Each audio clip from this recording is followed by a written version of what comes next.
गणेशाय नमः। श्री गुरुवे नमः। प्रिय छात्रों, हम लोग अभी पाणिनीय शिक्षा पढ़ रहे हैं। आज का पाठ 17वें श्लोक से शुरू हो रहा है। श्लोक इस प्रकार से है। कंठ्यावहा विचूयशास्तालव्या ओष्ठजावुपु शिरोमूर्धन्या ऋतुरसा दन्त्या ऋतुलसाः स्मृताः।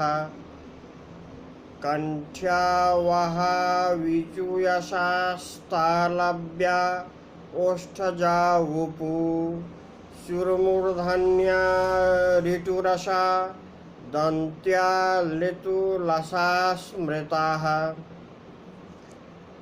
इसका अन्वय इस प्रकार से है कि अहो कंठ्यौ इचूयशाः तालव्याः उपु ओष्ठजौ ऋतुरसाः मूर्धन्याः स्युः ऋतुलसाः दन्त्याः स्मृताः।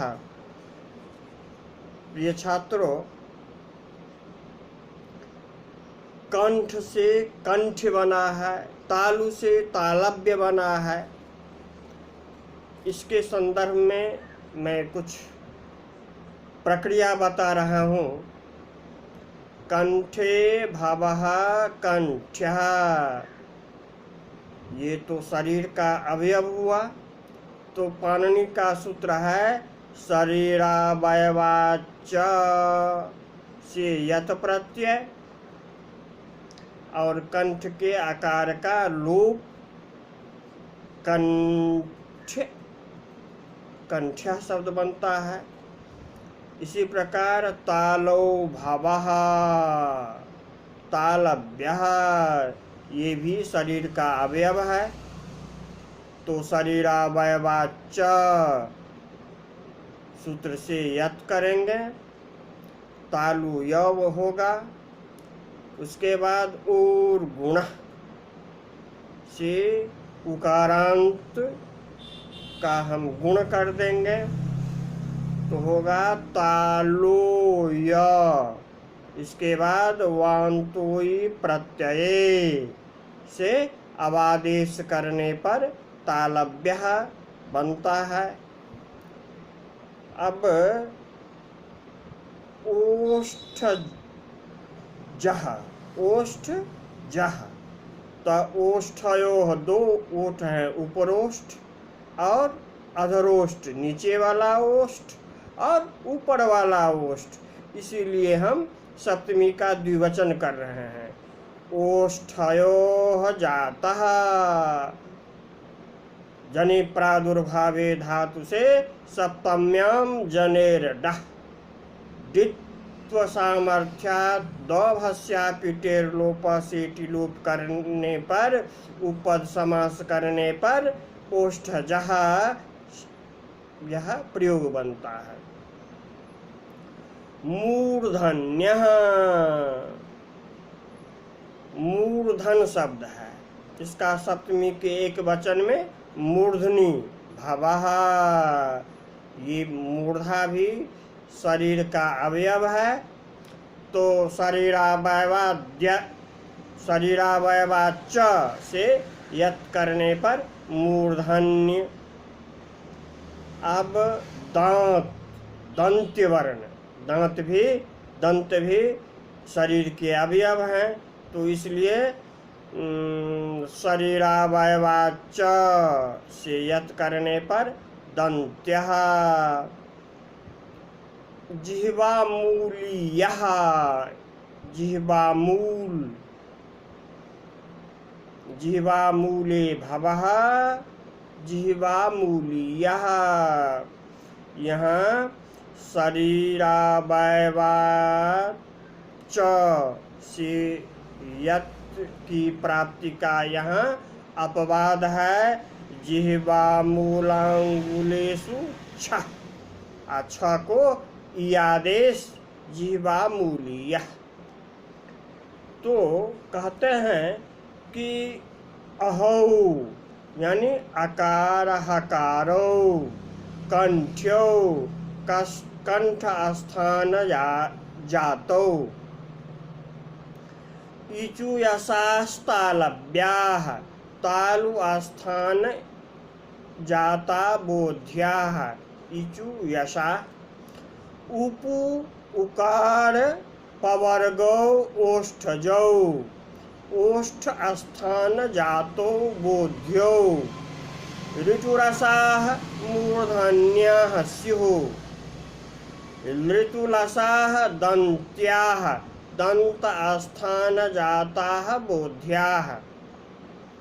अत्र दन्तपदं दन्त संयुक्त देश परम तेन भग्नदन्तस्याप्युच्चारणं भवत्येवेति।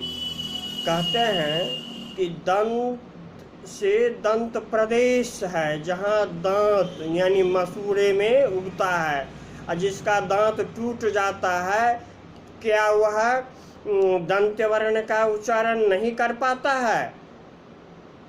अवश्य करता है। तो दंत से दंतमूल जहाँ दांत लगे होते हैं मसूड़े से तात्पर्य है। अब कहते हैं कि अ ह का कंठ ई चवर्ग य श का तालु उच्चारण स्थान उ पवर्ग का ओष्ठ री टवर्ग रोश का मूर्धा स्थान ली तवर्ग लौस का दंत उच्चारण स्थान कहे गए हैं। इसीलिए इस श्लोक में कहते हैं कंठ्या वहा बिचुयशास्तालव्या ओष्ठजा उपु सुरमूर्धन्या ऋतुरसा दन्त्या ऋतुलसा स्मृताः। अब आगे कहते हैं कि जिह्वा मूले तु कुः प्रोक्तो दन्त्योष्ठयोः वः स्मृतो बुधैः ऐतु कंठतालव्या ओ कंठोष्ठजौ स्मृतौ। कहते हैं कि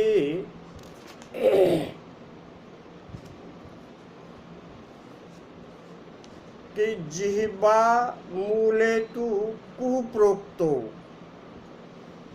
दन्तोष्ठ्यो वः स्मृतो बुधैः ऐतु कंठतालव्या ओ कंठोष्ठजौ स्मृतौ।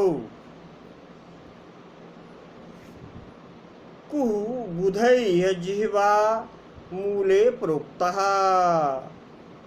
वह बुधैः दन्तोष्ठ्यः स्मृतः ऐतु बुधैः कंठतालव्यो स्मृतौ ओ बुधैः कंठोष्ठजौ स्मृतौ। कुः जिह्वामूले प्रोक्तः कवर्गस्य जिह्वामूलं स्थानम् वह वकारो बुधैः दन्त्योष्ठ्यः स्मृतः एकारैकारौ कंठतालव्यो गेयौ ओ ओकारोकारौ कंठोष्ठजौ स्मृतौ इति। कवर्गस्य जिह्वामूलस्थान कथनेन कवर्गस्य कंठस्थान कथनम् अकुह विसर्जनीयानां कंठः इत्यादिना कौमुदीकृत मसंगतमिति चेन्न।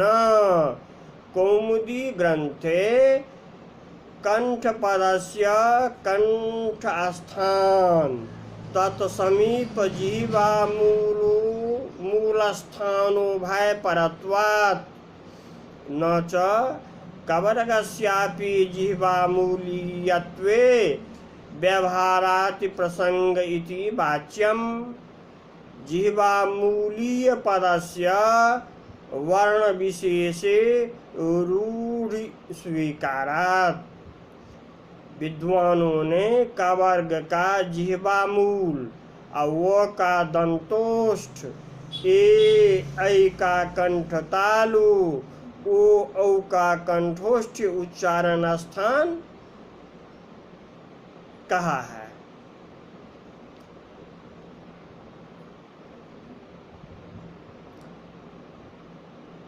कहते हैं कि ननु एकारेकारयोः कंठ्यतालव्यत्वात् ओकारोकारयोः कंठोष्ठ्यजत्वात् एचो अव्ययावः इति सूत्रे स्थानेन्तरतमः इति सूत्रेण व्यवस्था न स्यादित्येकारादीनां स्थान कथनम् असंगतम् इत्याक्षेप संगत्याः। अर्धमात्रा तु कंठस्य एकारेकारयोर्भवेत्, ओकारोकारयोर्मात्रा तयोर्विवृत संवृतम्। संवृतं मात्रिकं गेयं, विवृतं तु द्विमात्रिकम्। अर्धमात्रा एकारेकारयोः ओकारोकारयोः कंठस्य अर्धमात्रा मात्रा वा भवेत् तु चात्र वारथेः तयोः एङेचोः कंठ्यस्य विवृत संवृत विवृत प्रयत्नजन्यत्वं बोध्यम्। अथ तच्छब्दो बुद्धिस्थपरामर्शकः तेन एङेचो परामर्शः। विवृत संवृतमिति भावप्रधान निर्देशः। संवृतं च विवृतं चेति विग्रहे द्वन्द्वसमासे लघ्वक्षरत्वात् विवृतस्य पूर्वप्रयोग इत्यवधेयम्। मात्रिकं संवृतं गेयं, द्विमात्रिकं तु विवृतम् इति कारिकार्थः। एवं च मात्रिकः संवृतः, द्विमात्रिको विवृतः, एकारेकारयोः कंठ्यः स्मृतः। ऐकारोकारयोस्तु कंठ्यो विवृतस्तेन संवृतावर्णघटित तालुस्थानजन्य घटितस्य तादृशोष्ठ स्थान घटितस्य च स्थाने संवृतावर्णघटित तालुस्थानजन्य घटितायादेशः। अन्यस्य च संवृतावर्णघटितोष्ठ स्थान्यजन्य घटितावादेशो भवति। एवं विवृतावर्णघटितस्य विवृतावर्णघटितिति न व्यवस्था। तस्मात् ऐ तु कंठतालव्यौ इति युक्तमुक्तम्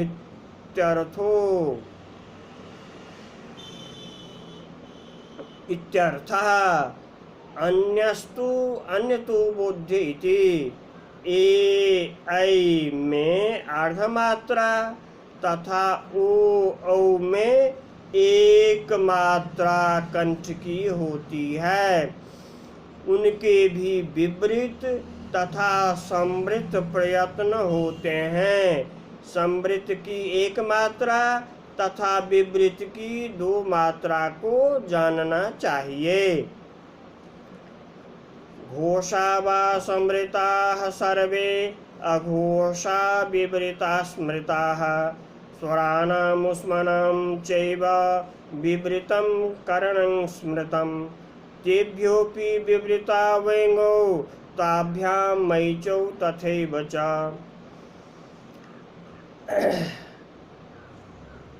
तथा च सर्वे घोषाः संवृताः संवार्य प्रयत्नाः बोध्याः अघोषाः विवृताः विवृत प्रयत्नाः स्मृताः कथिताः स्वराणामुष्मानां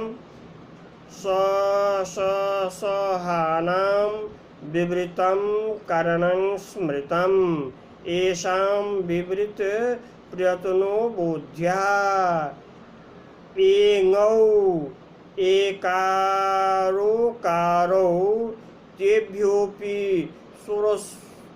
स्वरोष्मभ्यो स्वर उष्मभ्योऽपि विवृतो विवृततरौ ऐचौ ऐकारोकारौ ताभ्यामेकारोकाराभ्यां च तथैव विवृतो विवृततमौ इति कारिकार्थः। एवं चैकारस्य ऐकारस्य च परस्परं सवर्णसंज्ञापि न प्रयत्नभेदात् नैकारेण ऐकारग्रहणप्रयुक्तो दोषश्च न्वन्वेकारादिषु पूर्वं संवृत्तत्वादेरपि कथनात् कथं तेषां विवृतरत्वादि कथनमिति चेन्न इतरांशे एव विवृततरत्वात् यत् अभिधानात् तदुपरागाच्च न संवृतत्वस्य पृथग्ग्रहणमिति स्पष्टं शेखरे। सभी घोष संवृत तथा सभी घोष विवृत होते हैं।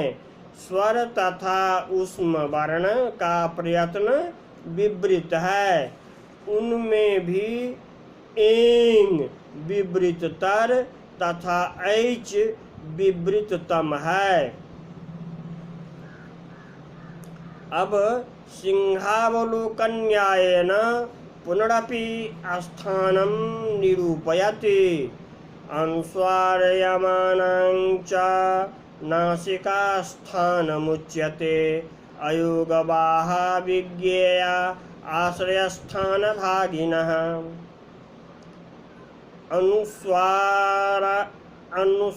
अनुस्वारयमानां च नासिकास्थानमुच्यते अयोगवाहा विज्ञेया आश्रयस्थानभागिनः।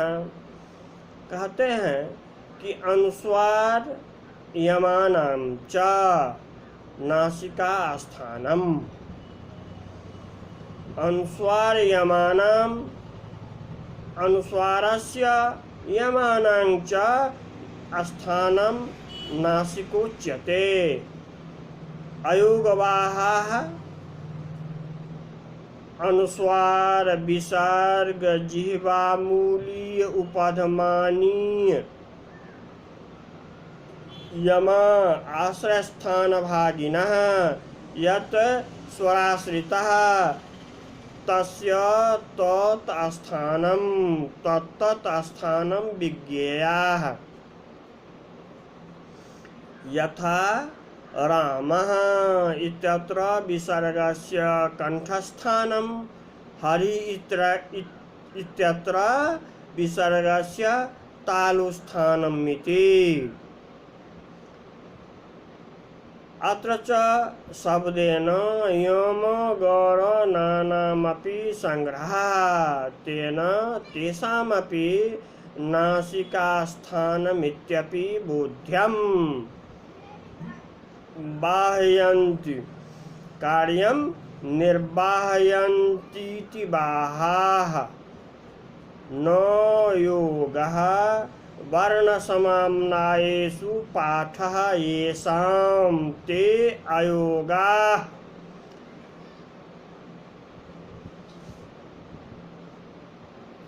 ते च ते बाहाः अयोगबाहाः। अत्र अनुस्वार्यमाणां पृथक् नासिकास्थानकथनेन ते नाश्रयस्थान भागिनः किंतु तदन्य विसर्गादिरेवेति न भ्रमितव्यम्। आश्रय स्थान परित्यागेन नासिका स्थान कथनात् अतएव यादीनां नासिका स्थानत्वेपि ताल्वादी स्थानत्वमपि सर्वसम्मतम्। अनुस्वारोपी आश्रय स्थान भागीति हरिं जयते इत्यत्र आपादितो जस् जकारः स्यादित्युक्तम्। अनुस्वार तथा यम वर्णों का नासिका उच्चारण स्थान है। अयोग बाहों का स्थान उनके आश्रय वर्ण के स्थान के समान ही होता है। तो प्रिय छात्रों, आज का पाठ इतना ही। जयतु भारतम, जयतु संस्कृतम।